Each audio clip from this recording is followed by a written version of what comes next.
তিনি অভিনেতা। তার অভিনয় দর্শকরা হেসেছেন। বিগত কয়েক বছর আগে তিনি যোগ দিয়েছেন রাজনীতিতে। কথা হচ্ছে কাঞ্চন মল্লিককে নিয়ে। সম্প্রতি কন্যা সন্তানের বাবা হয়েছেন কাঞ্চন।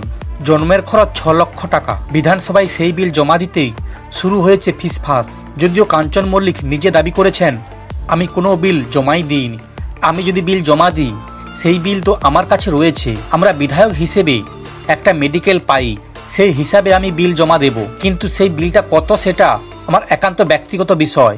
অপরদিকে তৃণমূল নেতা কুণাল ঘোষ বলেন, কাঞ্চন কোনো বিল জমা দেননি। 6 লক্ষ টাকার বিল নিয়ে বিধানসভায় খোঁজ নিয়েছেন উনি জমা দিতে পারবেন কিনা, আলোচনা করেছেন, নিয়ম জেনেছেন, কিন্তু বিল জমা দেননি।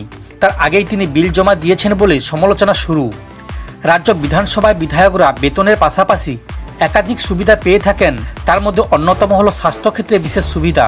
অর্থাৎ কোনো বিধায়ক হাসপাতালে বিল জমা দিলে তার খরচ বহন করে বিধানসভা। সেই মতো হুগলির উত্তরপাড়ার বিধায়ক কাঞ্চন মল্লিক সন্তান জন্মের বিল জমা দিয়েছেন বিধানসভায়, যা নিয়ে শুরু হয়েছে আলোচনা।